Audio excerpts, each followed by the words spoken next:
Good evening, and thank you for joining us tonight. My name is Harrison Wells, and I'm the chairman of Young Americans for Freedom at the University of Wisconsin-Madison.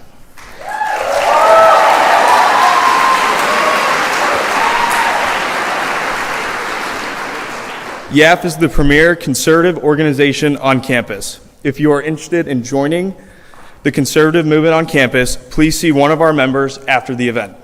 You can also see chapter updates on Instagram at Wisconsin YAF. Despite failed attempts by the Gender and Women's Studies Department to cancel our event by filing a false bias report against us and admitting to tearing down our flyers, Wisconsin YAF has stood firm in its convictions. We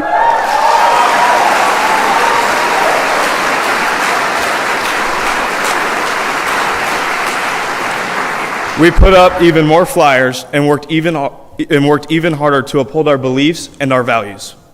Before I introduce our speaker, I would like to thank everyone who helped make this event happen. Our group members, executive board, and volunteers have all worked tirelessly to put on a great event for all of you. I would also like to thank Young America's Foundation for making tonight possible. Finally, disruptions of any kind will not be tolerated. If you disrupt this event, swift action, according to UW-Madison protest guidelines, will be taken. We ask that you please silence your cell phones and follow all of our volunteers' instructions throughout this event. Now, it is my pleasure to introduce our speaker. Daily Wire's Matt Walsh is a popular writer, speaker, and one of the right's most influential voices. He is the host of The Matt Walsh Show and the author of the best-selling children's book, Johnny the Walrus.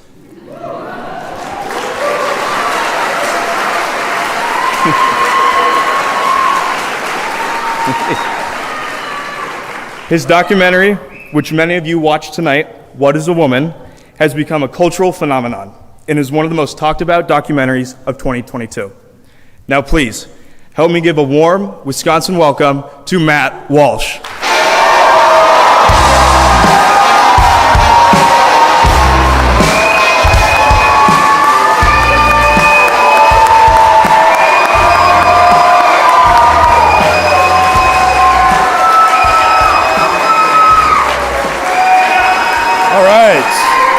Great, thank you. Thank you, everybody. Thank you. Still weird every time I hear that in person. Thank you all for being here tonight. I want to thank also the leftist crybabies for the free advertising spray painted all over the campus. Really appreciate your efforts. And I've heard tell anyway that there's some in this room that have some fun things planned for us tonight. So I can tell you, if you guys get up and walk out, or if you make a ruckus, I've never experienced that before in my life. So I don't know how I'll handle it. I might just start crying and run off the stage. You never know. Now I have to say that on one hand, I'm accustomed to these lunatics, no offense, having spasms of rage everywhere I go. It's become my calling card. It's how I announce my entrance. So if you see someone in green hair convulsing and vomiting like Linda Blair, which I heard actually happened in this room, or maybe it was at the screen and there was somebody vomiting, if you see that, you know that I'm about to walk into the room. It's kind of like my cowbell, I guess you could say. But on the other hand, the events leading up to tonight, though similar in kind to what happens everywhere else, have yet still reached all new heights of disgraceful stupidity. So let's conduct just a brief review, which may be old news for many people in the room, but could be helpful for those watching at home on the live stream. So the trouble began a few weeks ago, shortly after it was announced that I would be coming here to screen my film, What is a Woman? What did you guys think of that, by the way, if you watched it? Good.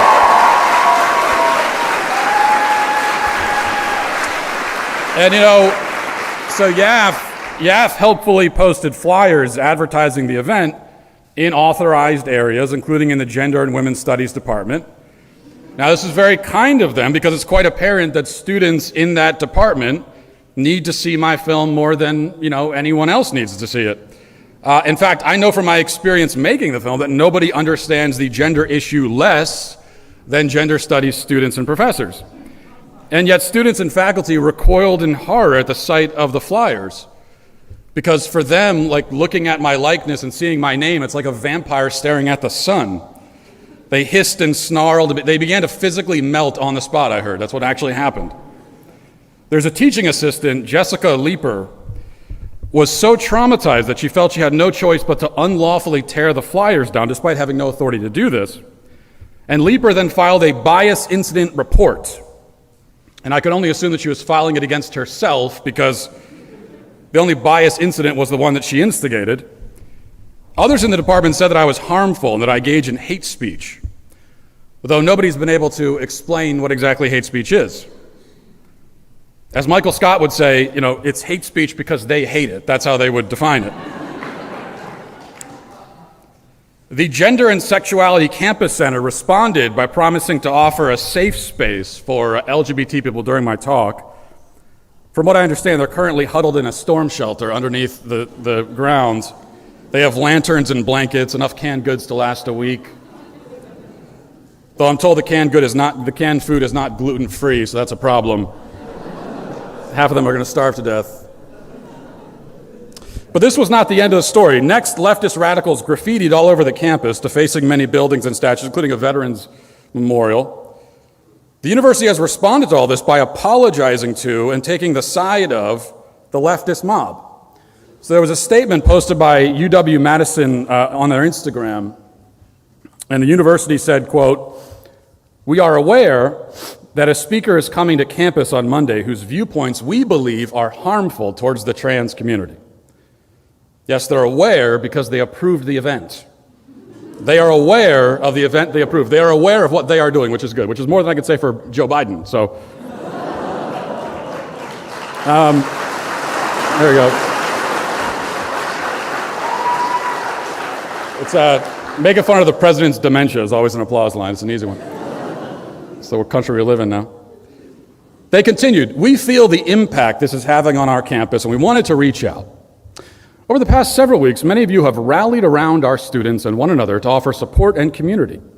We affirm, include, and celebrate people across the spectrum of identities, expressions, experiences, and perspectives every day, and especially in times like this. This is who we are as a community. To the trans members of our UW-Madison community, we see you and we value you. We will continue to do our part to make this campus more welcoming and inclusive, regardless of what speakers may counter this value." That sentence makes no sense, but it's just a college, don't worry. "We see you, we value you, we are with you." Not you guys in this room, they're not with you. They don't give a damn about you, just to be clear. Anyway, the statement is signed by Christina Olston, she, her, hers, Dean of Students, and Gabe Javier, who's the Associate Vice Chancellor, Student Affairs, Identity and Inclusion. Because we're at the point of just tacking random leftist buzzwords onto titles, like, even if it doesn't make sense. By the way, I'm Matt Walsh, podcaster, equity and diversity. Has a nice ring to it, actually. Now, needless to say, everything the university said about affirming and celebrating the spectrum of perspectives is total nonsense. What they mean to say is that they affirm and celebrate the spectrum of perspectives that ranges from crazy left-wing to crazier left-wing. It's that specific part of the spectrum that they're most interested in affirming. My spot on the spectrum is anathema. And to be clear, I don't fall on the right side of the spectrum when it comes to this issue. In fact, what I have to say on the topic isn't really my perspective at all. It's just the simple truth. It's simple, basic, biological truth. That's it.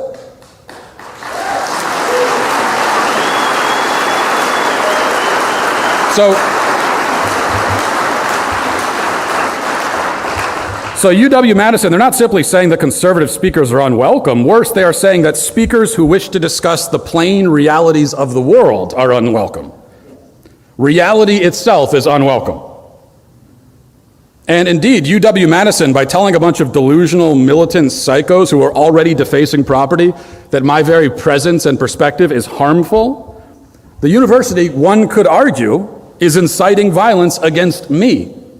Certainly a much better argument could be made that they are inciting violence against me than that I am somehow inciting violence against trans people by asking, what is a woman? So to summarize this section of my remarks, I would like to just say to the UW-Madison administration, you should be ashamed of yourselves. You are disgraceful, self-debasing cowards. And you spineless, gutless clowns owe me an apology. That's who deserves an apology. Now,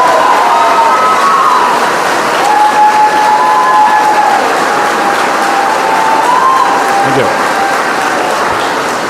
Now, with that out of the way, I just want to state my own position. This is the one that is so harmful and dangerous, in which one must escape by hiding in a bomb shelter. I believe, just as nearly all human beings who have ever lived have believed, that a man is an adult human male and a woman is an adult human female. Now, a male, was that a gasp? That was a gasp. You're going to learn something today, sir. Learn a lot about yourself, in fact. A male, but it gets more interesting. A male is the sex that produces sperm, or male reproductive cells, while a female is the sex that produces ova, or eggs, or the female reproductive cells. It's sad that I have to explain this on a college campus, but I do. It's practice for when I have to give my own kids the birds and the bees talk, I guess. A female is that member of the human species who by her nature can become pregnant, while a male is the member of the human species who by his nature can impregnate the female. These are the two categories. There are no other categories that exist on Earth. Which is why even those who profess to believe in a non-binary system still cannot tell you what the third or fourth or fifth sexes are, and that's because no such sexes exist. There are only male gametes and female gametes. Males and females, men and women. This is all that exists in our species. It's not complicated. It's not confusing, which is why nobody ever was confused by it until about 8 seconds ago. I oppose gender ideology, therefore, because it is not true. I oppose all things that are not true. How stridently or forcefully I oppose them really depends on how stridently or forcefully they are asserted. If somebody comes along claiming that a circle is a shape with 4 equal straight sides and 4 right angles, I will simply say, no, that's a square. Squares are not circles. You moron. I have to always throw that in. It's a good debate tactic. Now, I don't think that I would give any lectures on the subject. I don't think I would make a documentary about it. But if there were to suddenly arise a well-coordinated and well-funded movement to convince the world that geometry is fluid and that squares are circles and circles are squares, and if this movement captured the minds of millions of people, especially young people, then I'd probably make a film called What is a Square? And I'd spend lots of time engaging on the topic. Because I live in reality, and in reality, squares are squares and circles are circles, and it's worth defending reality for its own sake. Many bad things follow from a collective flight from reality, and the consequences are more and more dire the more deeply the untruth burrows into the mind and into the culture.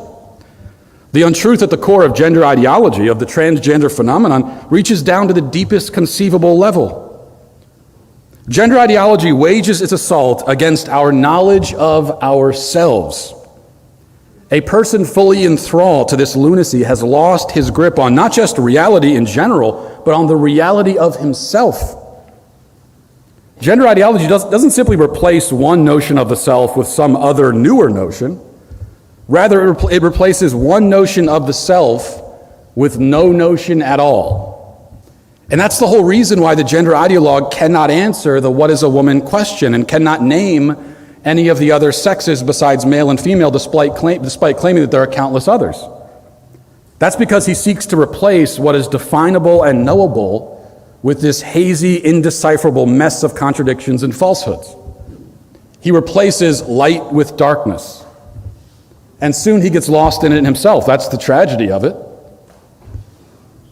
And he'll probably succumb to despair, and in a large percentage of cases, he succumbs to suicide. That's because a person cannot live in such a state. He certainly cannot thrive or be happy in it.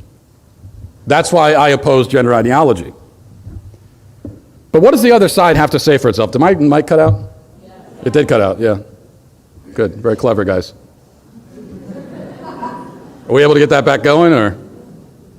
Yeah? No? Technical difficulties?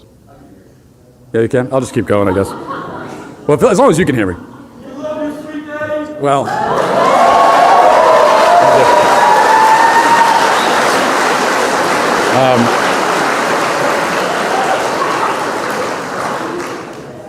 that is always really confusing for people in the room who aren't acquainted. All right. Is that on? This one's not on either, I don't think. No? Yeah? Do I need to turn it on? Wait. No? Is there an on switch on it, or? Okay. I'll just use all these mics, and maybe one of them will cut on at some point. So what does the other side have to say for itself? Surely they must have some sort of response, some points to offer of their own, some kind of rebuttals. And that's true, they do, sort of. So tonight I want to run through the most common objections that gender ideologues make to the points that I've raised, and I want to respond to them now ahead of time while I hold a mic that doesn't work. So I'll offer these rebuttals even though the burden of proof really isn't on me, and this is an important subject. This is an important point. The burden of proof is on the other side when it comes to this. Because everyone in the world for all of history has believed that men are men and women are women. So if you're coming along to deny what everyone in the world has always known to be the case, you are the one who has to prove that assertion. Taking that back now? Good. You are the one that has to prove the assertion if you are denying what everyone has always known to be true. That's the burden of proof.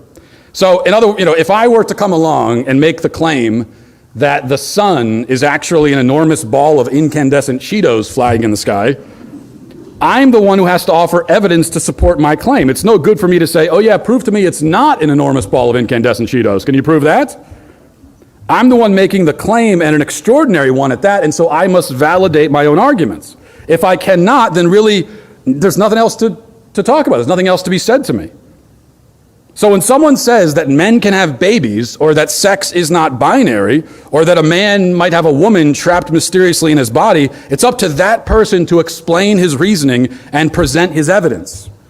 Too often we allow that side to shift the burden of proof back to us where it doesn't belong. Now, with all that said, I will explain myself anyway, because that's the point of the speech. So, objection one.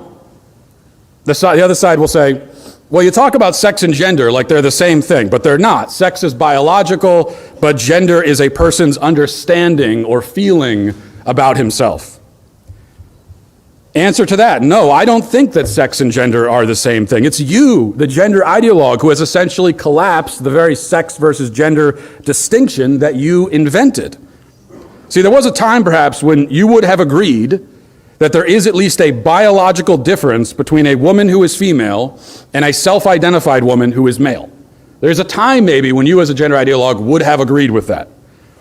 But now you yourself have erased the difference because you insist that trans women are women. Someone put that in graffiti outside today. You insist that they're exactly the same in every way. You've even changed the definition of female in at least one major dictionary to include men with the gender identity of female. So you treat both the term woman and the term female as interchangeable. They are both now gender identities according to you. If you did still affirm a definitional distinction between sex and gender, then you would have to also affirm that there is in this world a binary category of male and female, and that those who belong to one group cannot cross the chasm between the two. But you won't affirm any binary at all, or any substantive distinction at all between so-called trans women and women, which means that the whole gender versus sex thing was nothing but a sleight of hand trick. That's all it ever was. Now, as for me, I have no use for the term gender, unless we're talking about the gender of words, which is where the term originates in the English language. I see only men and women, males and females. Each individual in either group has a different way of being and expressing themselves and understanding the world, that's true. But we don't need the word gender to describe that. We have a word for that. It's called personality. That's what personality is. So most of the people, when they're talking about their gender, what they're trying to describe is their personality. That's all it is. They say, well, I wake up some days and I feel kind of like this, and I'm in this kind of mood. That's your personality. That's just who you are. Today, anyway. We live in a culture today where a person might have 5 genders and 7 sexual orientations, but no personality to speak of. And that's because the whole category of personality has been consumed by the LGBT alphabet soup. Now, objection 2. They'll say, you say that women can get pregnant, but what about women who can't get pregnant, huh? Does the existence of infertile women not clearly disprove your definition of the word? Answer, I did not say that every woman in the world can get pregnant. Obviously, that is not true. I said that women are of the nature to get pregnant, which is a different statement. It is natural for a woman to get pregnant. It is something that women can do and that no other sort of person can. In a similar way, I might describe a human being by saying, among other things, that he is a creature who walks on 2 legs. That's a valid thing to say about human beings, isn't it? Now, does that statement become invalid just because babies can't walk and some people don't have 2 legs? Does the existence of amputees and infants call into question the notion that humans have 2 legs? If you were asked to describe the human species to some alien from outer space, would you say humans have 2 legs? Or would you say, well, you see, humans can really have any number of legs? No, you wouldn't, because such a statement would bring to mind horrifying images of humans who look like centipedes or else like slither on the ground like slugs. You could be more specific in your description because it is true that humans have 2 legs unless accident or disease or deformity intervenes. The humans without 2 legs should have 2 legs, but they don't. The doctors can automatically know that a human who is born with only 1 leg has some sort of condition that left him in that state. They will run tests and they will figure out what the condition is. They will never say, well, some humans have 1 leg. Legs are on a spectrum after all. No, the absence of the additional leg is a 100% confirmation that something has gone wrong because humans are meant to have 2.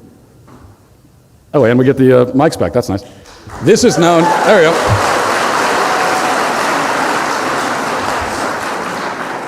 Don't worry about everything I said before that you couldn't hear. It wasn't important anyway.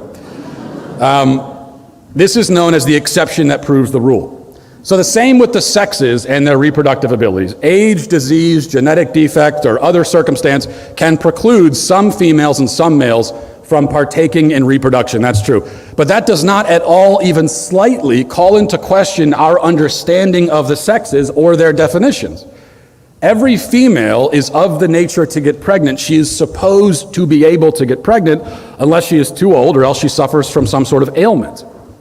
What that means is that a woman who is, say, 28 years old and unable to get pregnant will go to the doctor, and the doctor will know that something is wrong, and he'll usually be able to tell her what is wrong, whether he can fix it or not, because a woman is supposed to be able to get pregnant, because she's a woman.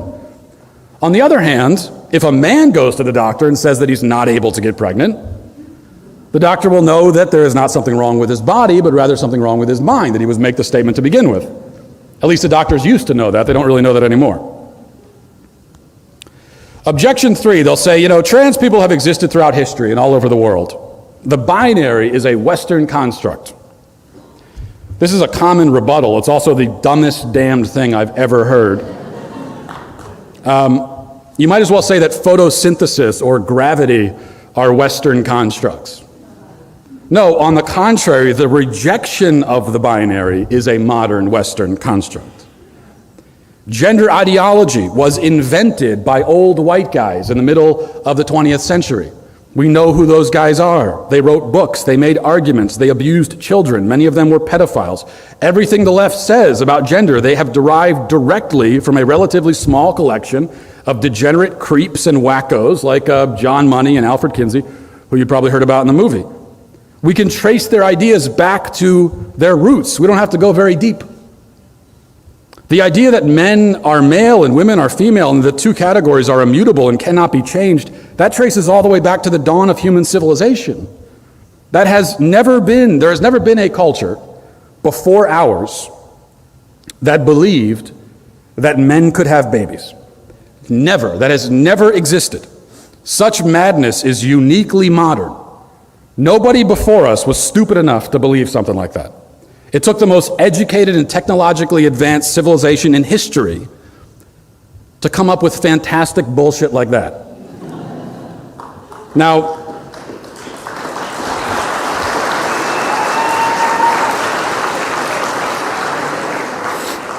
what I'm saying right now may not comport with some of the claims that you have heard. You've probably heard about many cultures through history and around the globe who have more expansive ideas about gender. The people telling you this are lying. Take it from me. I have actually traveled outside of the Western world and talked to people about this issue. I can guarantee that almost every leftist claiming otherwise has never done that. I have. And here's where the confusion arises, I think. There are other cultures in the world where in some circumstances a man may play the role of a woman. Okay, there are places where, for one reason or another, a man may dress as a woman or play the part of a woman. But none of these cultures believe that the man actually is a woman. Outside of the West and Western influence, you will not hear of a pregnant man anywhere. And you certainly wouldn't have heard about it in history. Also, keep in mind that the left likes to retcon history by imposing their ideas back onto it. They do this all the time. So you'll hear it claim, for example, that Native American cultures have something called two-spirit. They've added this now to the LGBT thing. They've got a number in there, 2S, LGBT, whatever, 2S, it's like a password. It's like the very kind of safe password that you forget as soon as you put it down. But anyway, two-spirit. They say that this was the indigenous version of transgenderism. That label was invented by gay activists in 1990. And even then, it obviously describes something spiritual and religious. It doesn't describe a physical male who is actually literally a woman. If you ever get hold of a time machine and you're able to go back 150 years, head out to the Great Plains and ask the first Comanche you see whether men can get pregnant. I don't think you'll like his answer or the way he delivers it, to be frank with you. One other thought. If trans people existed in such large numbers through history, as we're told, and yet we're not affirmed, right? We're not able to live their truth openly. This is what we're told. This is what they claim, because trans identification has skyrocketed recently, and they say, that's not really skyrocketing, it's not a social contagion, it's always been this high, it's just that the trans people weren't able to live out in the open because they were not being affirmed. Okay, well, if that's the case, then according to the left, that should mean that a great many of these unaffirmed trans people historically would have killed themselves. Okay, this is, after all, the emotional blackmail they constantly use to force us to affirm transgenderism. They insist that a lack of affirmation leads directly to suicide. And so here's my question. If through history there have been hundreds of millions of unaffirmed trans people, maybe even billions, should there not have been a constant, staggering, tragic epidemic the whole world over of people killing themselves en masse every year, everywhere? Shouldn't children through history have been killing themselves by the thousands every year? But that's not what happened. That's not what we observed. Go back even a few decades and childhood suicide almost didn't exist. It was unheard of. No, the childhood suicide epidemic is now in correlation with the rise in trans affirmation, because trans affirmation causes suicide, not the other way around. Objection 4, finally. Why do you care so much? Can't you just leave people alone and let them be? Answer, that's not a rebuttal to my argument, first of all. That's more of an intellectual surrender as soon as you start saying that. Also, why are you asking me why I care? You are the one who insists that we should care deeply about trans and LGBT issues. You literally throw parades announcing your sexuality and gender identity to the world. You have flags, for God's sake. You can't put something on a flag and then ask me why I care about it. You put it on a flag. I mean, you won't shut up about it. Why do I care? You want me to care. You demand that I care. You won't allow me to not care. It's just that you want me to care in the way that you have determined and arrive at the conclusions that you have pre-approved. You don't have a problem with the fact that I care. You have a problem with the conclusions that I have drawn. And you are too cowardly and too shallow to debate the conclusions. So instead you pretend that you just want to mind your own business, even though you were just 10 seconds ago dancing in the street in leather bondage gear and screaming about your lifestyle choices into a megaphone at a bunch of frightened children. So don't give me that "why do you care" nonsense. But since you asked, I will answer. And again, the answer is simple, because I am a simple man. I care because the truth matters.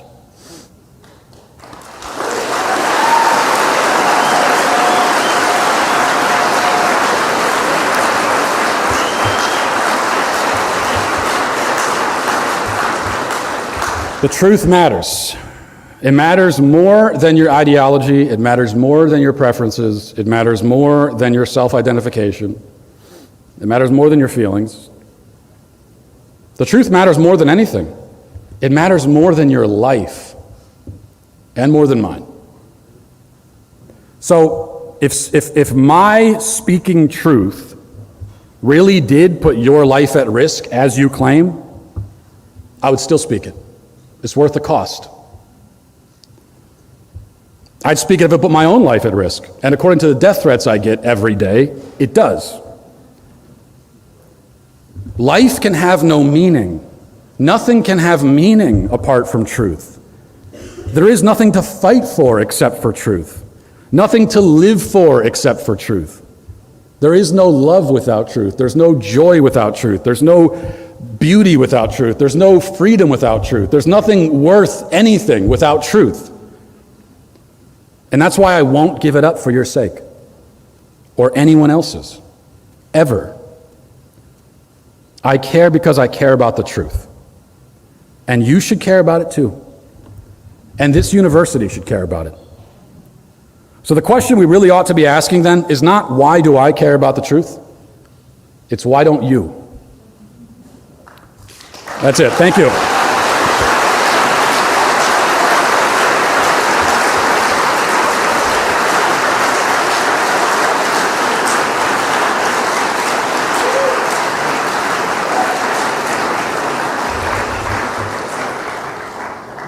All right, got through that one. All right, so now we're going to do a Q&A really quick. So if you'd like to ask a question, come on up.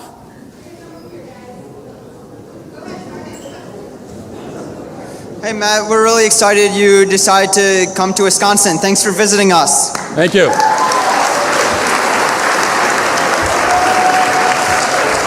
All right. So my question goes like this.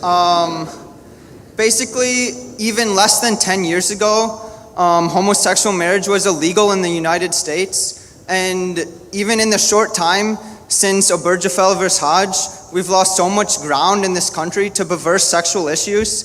So what do you think is next on the slippery slope of societal degrading causes? And how do you think we will be able to push the boulder back up the hill, so to say, reverse these trends? What's next on the slope? I mean, the sky's the limit. Well, I guess I shouldn't say sky. We're not even really falling either. We're just like, it's like, you ever seen the movie Gravity with Sandra Bullock and George Clooney, and he becomes untethered from the space station and just is like flipping through space out, and then he dies? You guys haven't seen that? Well, this analogy doesn't work. Anyway, our culture is like, it wasn't working before, now it's working too much. Our culture is like George Clooney in that movie, is what I was trying to finish my thought. I'll move on to another thought. Here's the point about that. I think that we talk about slippery slope, and that makes it seem like there's this logical progression or regression where one thing happens, and then we get the crazier thing and the crazier thing and crazier thing all the way down the hill. But that's actually not the way it has worked. We've actually skipped over a lot of steps and gone to the craziest possible versions of things. And so, for example, transgenderism is, people say, well, we can have transracial next. That is less extreme and less crazy than the idea that your sex is fluid and that you can be, men can get pregnant. That is actually that makes more sense than what we have already accepted in our culture. So I think it's less a matter of the next thing, and it's more, we made this huge dive, and now what the left's going to do is they're kind of retracing their steps and covering all those bases that we skipped over. So there we go. That's my answer. Yeah.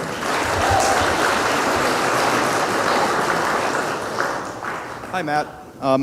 For the last 40 years, the right wing has been constantly losing the culture war. It seems there's no end in sight to this madness. My question is, what right-wing movements in the modern era can we look to that actually defeated leftism and held that line to stop any perverse ideas? I'm not sure that there is a modern analog or parallel that we can look to, because especially in Western society anyway, particularly in this country, it has been, as conservatives will often describe, it's just been a string of failures for decades, and the reason for that is it's a generational struggle, and we lost this fight. We did lose it, and we lost it generations ago. We talked about Alfred Kinsey and John Money, for example. They came up with these ideas back in the mid-20th century, and over time, over decades, these ideas were seeded into our institutions until they finally sort of poured out into the mainstream like a broken sewage pipe. And we saw a big movement in that direction just 5 or 6 years ago, which is why people mistakenly think that a lot of this stuff started 5 or 6 years ago, and it really didn't. So I'm not sure there's anyone we can look to for an example, but the good news then is that it's up to us to sort of be that guiding light for others. It's up to us. There's no rule to follow. It's up to us to be the first movement that can actually push back on this. And I believe that we can do it, but in order to do it, as I said, we lost the culture over generations. That means that we're going to win it back over generations. There are some individual fights. The fight against, for example, mutilating and castrating kids, gender transitions for kids, I think that is a battle that we can actually win soon. But the overall cultural fight will take generations. What that means is that we're in it. We're not going to see the victory, you and I, but that's okay. It means that we know what our job is, which is just to fight while we're here. Thank you.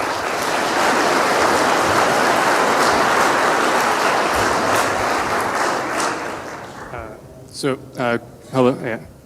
Can you hear me? All right. Great documentary and great beard game, by the way. Oh, thank you. So there's a tweet that says, "It should be illegal for anyone of any age to transition, period." And you tweeted, and I quote, "Yes, put another way, it should be illegal for doctors to do this to anyone of any age." So my question is, if adults can get vasectomies, eat until they get diabetes, etc., shouldn't they be allowed to take hormones if it reduces their likelihood of committing suicide and their doctor approves, even if you or I disagree? Yeah, I think, first of all, this is a sort of a separate conversation from child gender transitions. I do believe that we can have that, like in Tennessee, for example, we're trying to pass legislation to make that illegal for 18 and under. We can do that, I think, and then have the conversation about these procedures in general. As to that conversation, I phrase it the way that I did for a reason, because I wouldn't put it this way, that it shouldn't be illegal for people to do this to themselves. I think it's illegal for doctors to do that to patients. I think it is a betrayal of the Hippocratic Oath to do that to someone. I mean, the very fact, like if a woman of any age is coming to you and asking to have an artificial penis constructed for her out of skin that is peeled off of her arm and it's going to permanently disfigure her, to make an artificial penis that will never function and will never actually be a real one, that the very request is evidence that this is someone who is severely psychologically troubled. And so the correct thing for the medical field to do is to treat the psychological trouble. And it's for the same reason that, is it illegal for an anorexic person to starve themselves? Is that illegal? Well, I guess probably no, right? We couldn't really make that illegal. It'd be very hard to legislate.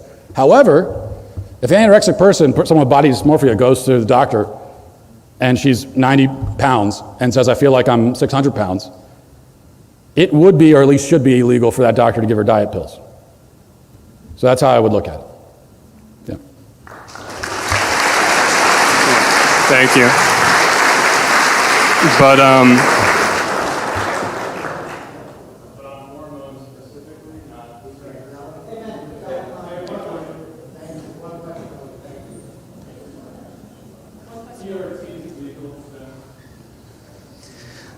Right.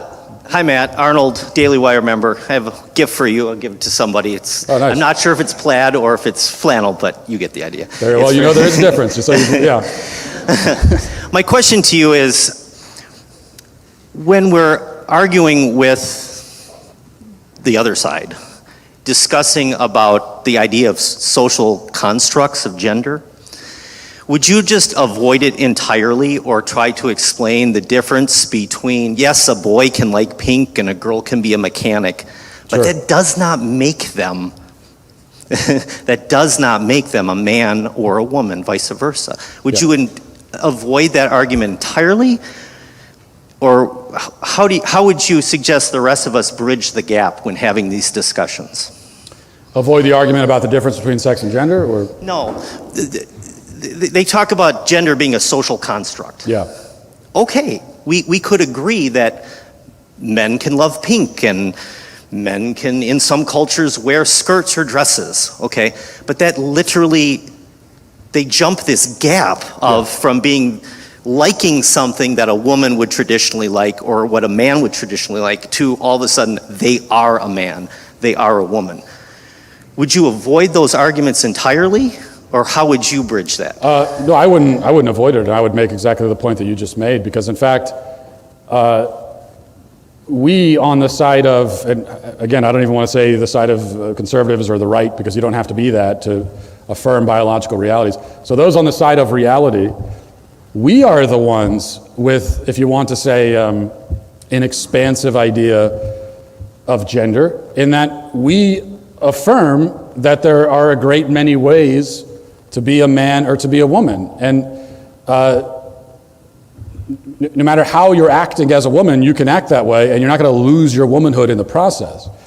So I think that's an important point for us to make, because it's on the other side where they have actually, that's one of the great ironies here, they spent so long trying to tear down these supposed social constructs of gender, but now the effect is that they're rigidly enforcing them. Because when I was growing up, the progressive thing was to say, as you point out, that a boy can wear pink and he can play with Barbies. But now they say that if he wears pinks and plays with Barbies, that's evidence that he's actually a girl. So they are enforcing the very social constructs that in the past they were pretending to try to tear down. So I do think that's an important point. Yep.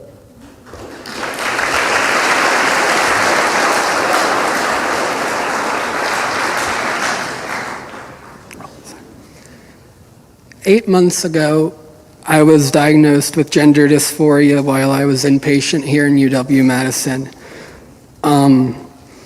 I looked into the research and talked to doctors, and through my journey, I decided to explore medically transitioning, because it's shown to decrease suicidal ideation, stuff like that.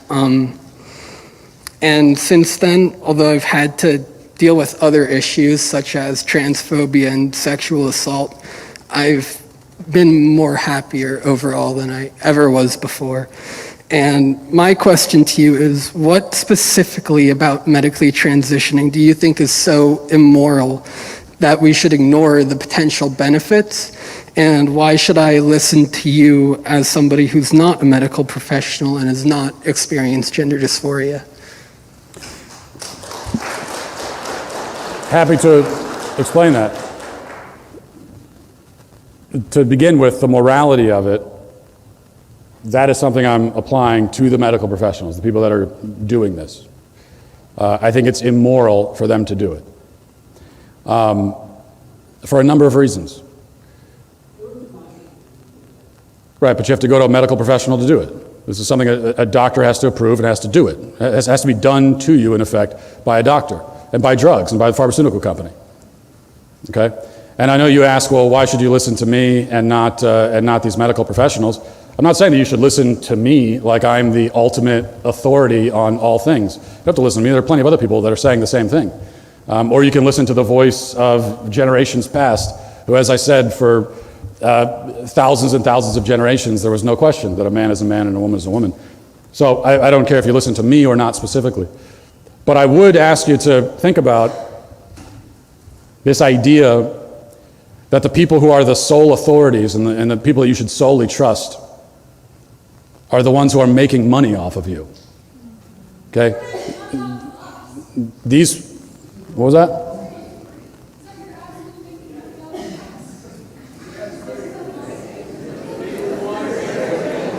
Okay. Yeah. I'm not sure how I'm making money off of you exactly, but I'm also not pretending to be your doctor. And my issue is with doctors who claim that this is about medical treatment and claim that they have the studies behind it. And yet, in reality, one of the primary reasons that they're doing it is because there's a lot of money to be made in it. In fact, I've proved that in Nashville at Vanderbilt. I had a doctor explaining how she convinced Vanderbilt to get in the gender transition game, and she said one of the things she tells them is it's a big moneymaker. So that's the issue that I'm taking with it. And another point to the morality of it is that there's a dishonesty behind it. Dishonesty in the false promises that they make, which is that you can attain this image of maleness or femaleness, or that you can actually become in some ways the opposite gender or sex, whatever words you want to use, which is a lie. It's not true. You never can. I think I can pass. And I have a horrible Adam's apple. My voice sounds like this. I still love myself. And there has always been money in making people happy, like wearing nice clothes or good food. It does cost a lot of money. That's why I can't get surgeries that would make me a lot happier. But the point of medicine is not supposed to be to make you happy in the moment. That's not the objective of medicine. The objective of medicine is your overall wellness. It's about treating what is actually wrong. That's medicine. And so if you are struggling to accept who you were born as, what your actual biological identity is, I have all the compassion in the world for that. I mean, I can't imagine having that disconnect in my head. It has to be a source of immense despair. But what I hate is the medical professionals who, instead of helping you with that, and instead of helping you to accept who you really are and find joy and fulfillment in it, they're trying to make a quick buck. And they're selling you false promises. And they're telling you that this stuff is based on long-term studies. And they're lying to you because it's not. There have never been any reliable long-term studies on almost all of this stuff, because the fact is that the medical industry only started doing this at such a large scale recently, so they couldn't have the data. They're pretending that they do. They're lying. And that's what I hate. That's the immorality.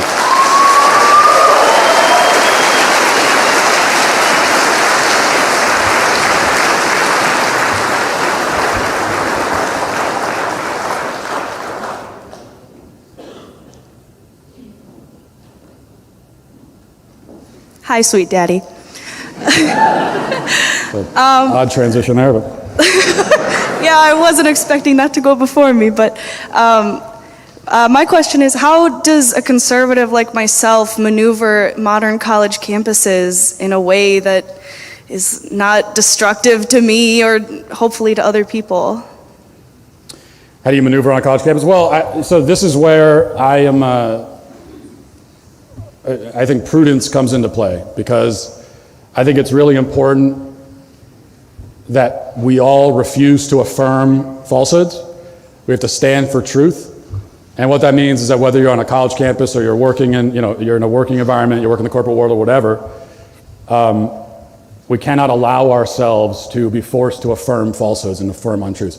On the other hand, I also don't think that you have to go out of your way to dive on every grenade, and you have to walk around like I do, being confrontational and being a big jerk all the time, or so my critics would say.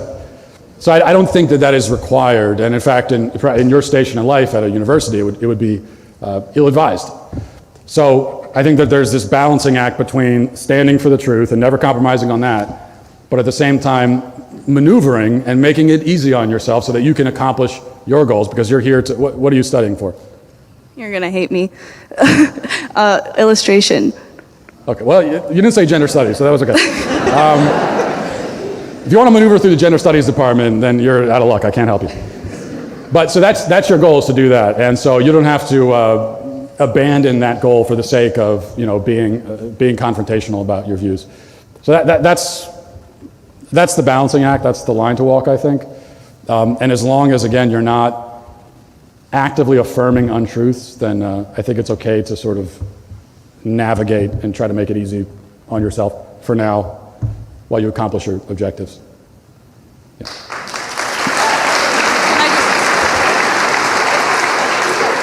For the record, I'd love to be an illustrator for the Daily Wire, so.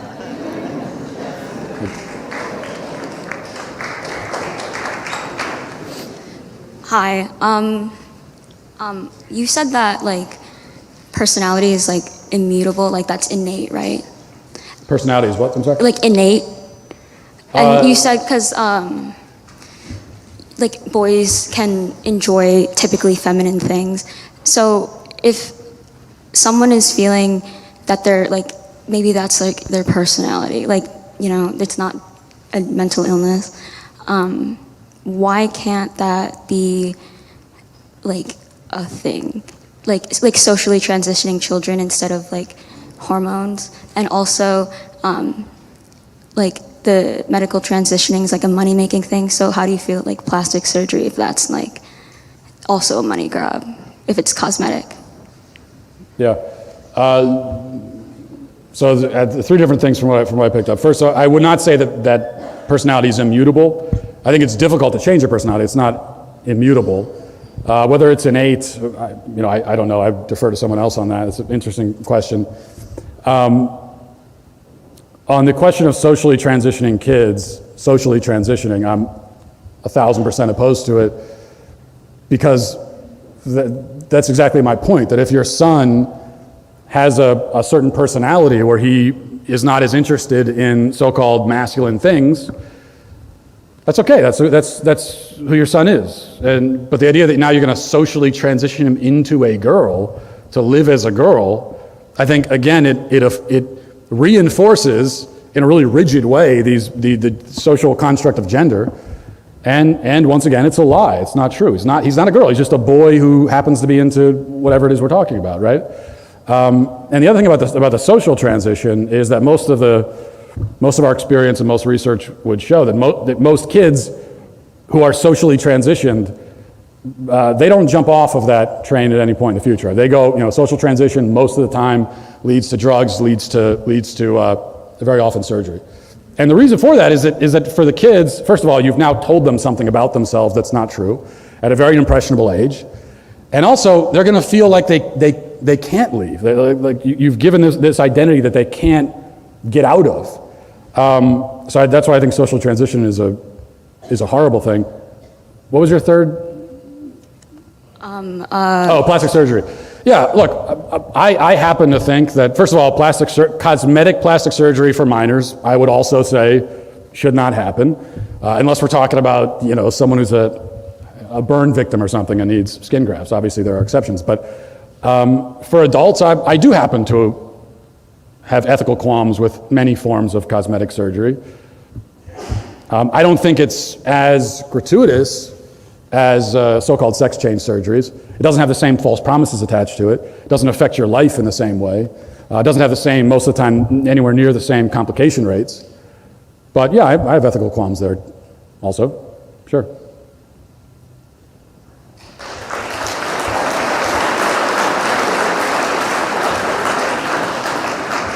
Hi, Matt. I'm a conservative Catholic student here at UW, and I'm also a proud member of the SBG. And I was wondering what your advice would be for a person like myself trying to stand up for the truth, especially in the classroom where we're asked to use preferred pronouns and stuff like that. Yeah, I would. So I think this goes back to kind of what we talked about with someone a few questions ago. That I just feel like I have to keep reiterating that because it is important. It's really easy for me to sit up here as someone who's not in school, and I'm a conservative pundit for a living, so it's my job to say these things. And so I think it's unfair, especially when I hear other conservative commentators sort of like calling on all conservatives in all walks of life to be exactly like we are, not taking into account the context and the challenges that people face in those various contexts. So I don't think, once again, that you need to look necessarily all the time for reasons to be confrontational. Nothing wrong with being confrontational if that's the approach you want to take, but I don't think you're like morally or ethically called to do that. But there has to be a line that we won't cross, and that line is that we will not be forced to say something that is not true. And the good thing is that I think in most situations, especially with the pronoun stuff, I think in most situations you can get around it. Like you can just not use someone's pronouns, you can use their name, that's perfectly fine. But if somehow, you're backed into a corner and it's either use the fake pronoun or stick with the truth, then that's one of those situations where I think you have to stick with the truth, come what may, and take the consequences, whatever they may be.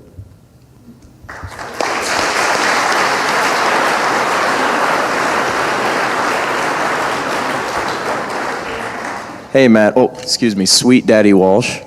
It was okay the first time.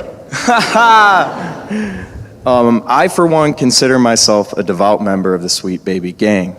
I return my shopping carts, I watch the show every day, and unlike AOC, I take good care of my abuela. I'm happy to hear it. There is but one problem, though. In your theme song, it says, if you're a man, it's required that you grow a beard. I, for one, cannot grow a beard. Does this mean I'm kicked out of the Sweet Baby Gang? Should I be questioning my gender identity? And worst of all, am I banned from the show? The last question goes without saying. You're done. Like, we get security to drag this guy out.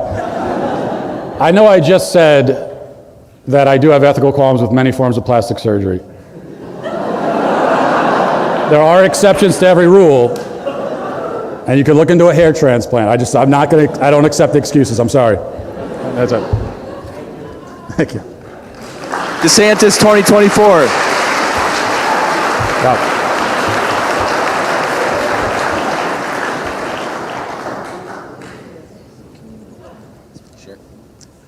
Hello, Sweet Daddy Matty. By the way, so that Sweet Baby Gang shirt, do we sell that? No, it's custom contraband. So there's oh wow. So there's a Sweet Baby Gang black market is what I'm being told. Unofficially.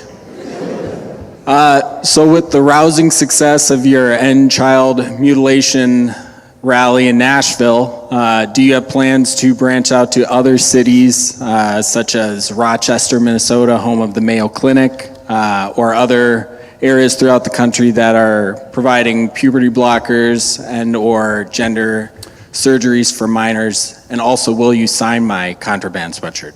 I don't know if I legally can. I have to check with the lawyers. Yeah, sure.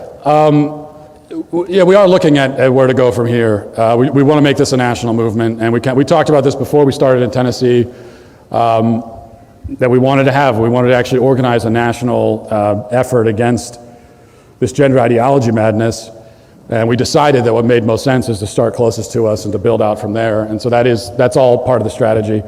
And where exactly we go next, or what state we go next, I couldn't say for sure. We're still kind of figuring that out. I also think that it makes sense because, at first you think, well, a place like California is what's most egregious. They've turned themselves into a child gender transition sanctuary state. So why don't we go there?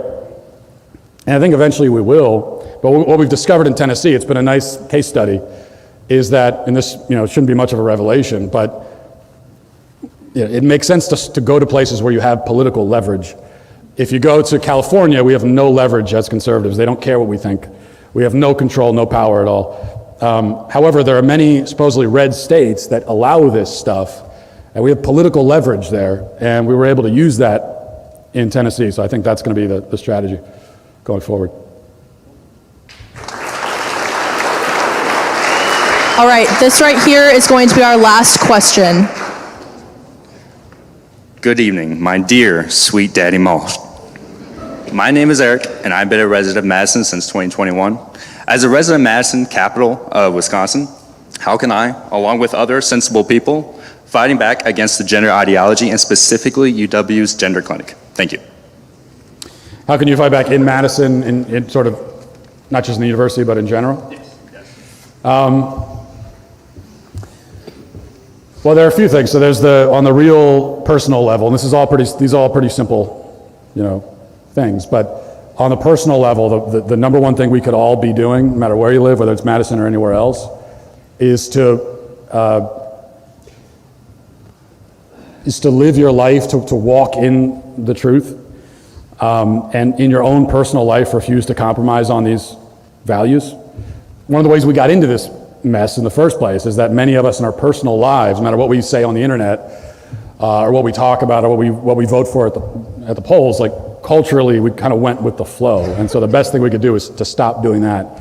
Just, and what does that mean? It just means in your daily life, when situations come up, you refuse to compromise on the truth. Beyond that, we can't say enough about organizing. That's, again, something we're doing now in Tennessee, and we're figuring out is actually organizing and then getting out into the streets physically, making yourself visible to the world. The left is very, very good at this. They have a huge advantage. They also have a lot of built-in advantages. They own all the institutions. They have the media on their side, all that kind of stuff. And we could whine about that and give up. Or we can say, okay, that's the situation, but that doesn't mean that we're going to just throw up the white flag. So actual activism, like getting out, like we did in Nashville. Why not have something like that in Madison, Wisconsin? Not every event has to be a certain size, but just being out there in the street, letting people see that there are people here physically that live here who are not okay with this. They just did that in Dearborn, Michigan. It wasn't exactly over gender ideology, but they were protesting all the pornographic material in the schools. And this is a largely Muslim population, the Muslim community in Dearborn, Michigan. I don't know, many of them probably vote Democrat. But they showed up, they were out in the street, they were protesting it, and it just makes a big difference. It's one thing for people in Dearborn to tweet about it, but if they're there and they can be seen, it has a much bigger impact. So that's what I would encourage everyone here to do. Yeah.